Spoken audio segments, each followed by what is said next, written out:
I'll start with the case, right? So again, this idea of fashion, movement, and memory. So the backdrop images of this case really capture movement of the body, right? So these images are of Miss Turner, and all of the garments in this case are of Miss Turner's as well. This case particularly worked really well because of the color scheme. As you can see, all of the garments are neutral in tone, and all of Miss Turner's garments are vintage and or purchased resale, estate sale, etc. Miss Turner often likes to wear the Dior style. She's a 50s girl, if you ask her. And she really, really enjoys that silhouette. And you can see that captured here in this case. But again, looking at the images, we see Miss Turner at a number of different events, right? Where she's moving and the garments are moving with her. And we can read that as, you know, an act of the body moving through space again. And it being fashioned in a way where just the movement of her body is a call of reclaiming who we are as Black women, specifically in Harlem, New York City. This one here, Miss Turner customized a bit to add the wider hem at the hem of the gown. This look here is a vintage Chanel suit. We have an Anastasia as well. We have a mignon gown. And again, Miss Turner is a vintage gal, and she enjoys sharing her collection with me, which was really the nexus of this project, right? I remember I called Miss Turner randomly one day.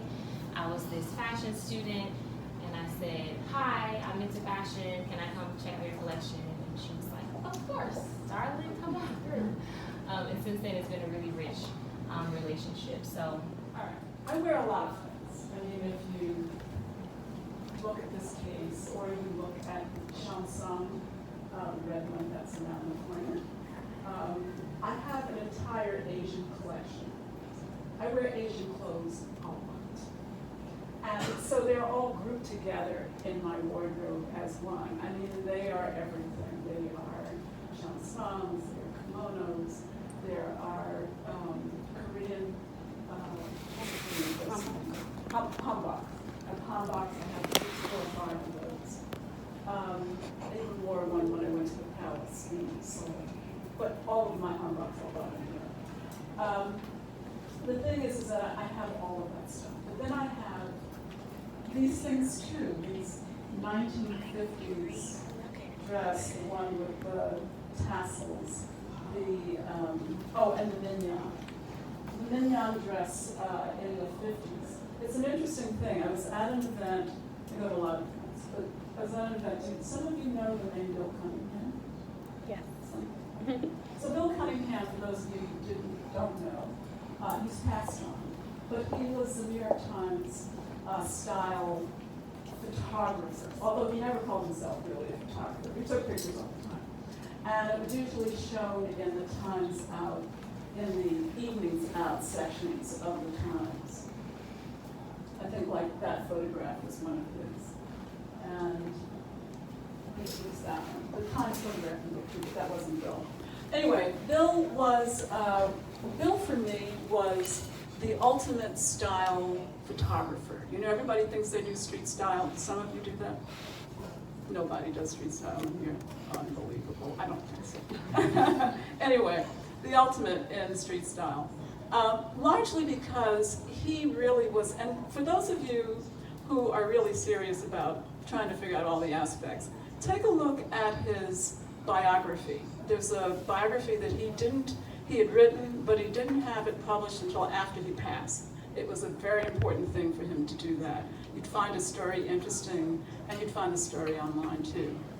But Bill started out as a milliner, and his family kept trying to tamp down that urge to work in fashion or work in hats, or surely you want to do something more masculine.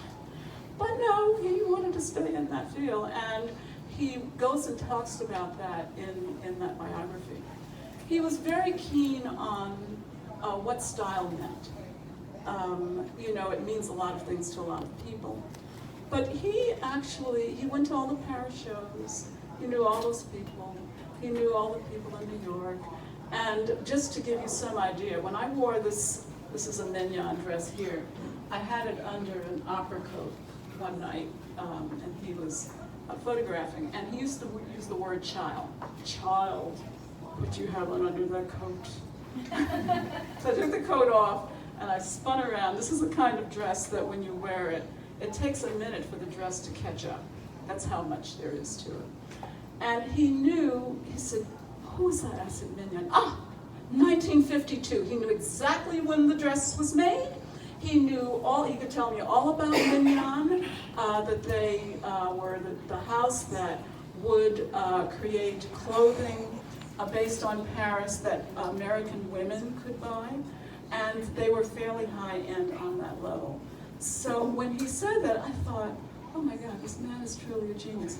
But he was always someone who was interested truly in the concept of how you brought items together. He wasn't so interested in your going to pull off, say, wearing a Chanel suit like this.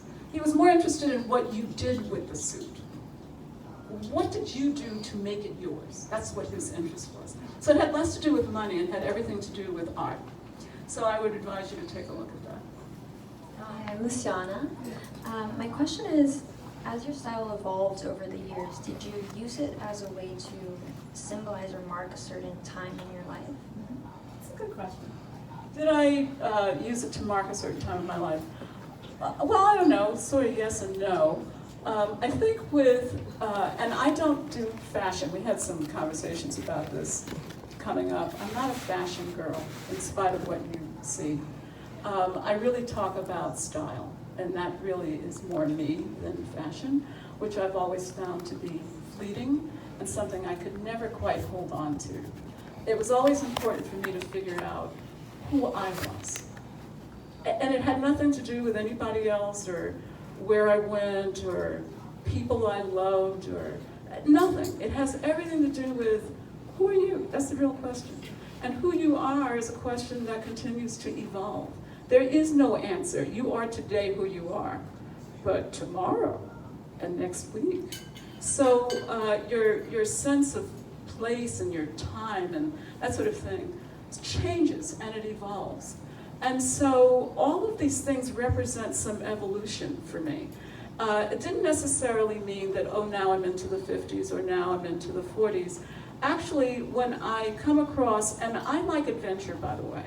So I like thrift stores, I like auctions, I like church sales.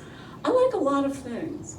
And you don't have to be the first person in the door. If something speaks to you, walk in. There's always something there I have discovered for you. It wouldn't matter if 1,000 people walked in before you. When you walk in, if there is something for you, it will be right there. And you should look at everything as, if anything evolved, to try to answer a little bit better your question, if anything evolved, it was my eye. And how does the eye evolve? It evolves with all the things you put yourselves in the middle of, whether it be theater or film or music. It really doesn't matter. I'm assuming that you're all well-rounded individuals, or else you wouldn't be standing here. And your parents wouldn't be paying all this money for you to be standing up in here listening to me. So, having said that, you have come from a variety of places, and you will go to a variety of places. Which, even if it's architecture, you can't go anywhere without taking something with you. So if you're conscious of being in the theater or hearing a concert or something that means something to you, you should take that away. It might be buried in your unconscious someplace, but it will eventually show up. And you have to allow yourselves to be open. I'm pretty open to what the universe sends. What was I going to wear today? I don't know. I tried on about 1,500 things. It was cold up there. I might be freezing, so I end up with a sort of 60s look today. But having said that, everything is an evolution because you're not the same person you were before. And if you're looking for something that says who I am, the adventure of buying something that you're not looking for, like walking into a thrift store, assuming it's not your usual t-shirts and cutout jeans, But if you're looking at other things that catch your eye, sometimes it's color, sometimes they're fabrics, they're iridescent, sometimes it's how they are made, like this 19th, I don't need to collect one more black dress, but it was hanging there, and there it was with all these beautiful tassels on it, intact from the 50s. So in terms of evolution and how I think, I also see everything that, I wear everything. I see them all, I see all of this as being a steward. That's how I think about these things. I think about generally women who are sitting behind these sewing machines, whose names you will never, ever know, whose names are not in these labels, who went and fed their families, who took care of community, and they made a living doing things like creating these couture pieces that I, 50 years later, can still wear. And when I leave here, I'm willing them off to another set of people. People walk in my house all the time. Okay, baby, take this. Because I am a steward, and I expect that all of you, if you manage to do anything like this, or anything that you do, become stewards of history. Become stewards of your community. We all have something to celebrate. I celebrate across the spectrum. You can do that too. So if the show doesn't do anything else, it should help you understand that you have a mandate, that's why we're all standing. You just come see the show. That you have a mandate to also be conscious of evolving in a way where not only can you manifest that art. I see art every day in what I do. Literally every day. Every day. And some days it doesn't look so good, I must say that. But there are many days it does, because I understand who I am, I know what I like, and I manifest all of those things. So I think all of you can do the same thing. So all of these clothes, except for this number here, which is really 1920s, comes from England. There's a road in England. How many of you have been to London, to Oxford Street, Oxford Road? Oh, good. So you know Oxford, right? Yeah. People who've been there start smiling. Yeah. Because, this is where the flea market type things are and other things. So this piece comes out of an antique store in London. And then, I don't know, all the other things, I have managed to accumulate. And again, this piece, this blue one, really comes out of my Asian collection, which is really pretty big. I love Asian clothes. You know what? They're also colorful. They're so beautiful. It takes you right out of that kind of beige and black and, safe stuff to something joyful and lovely.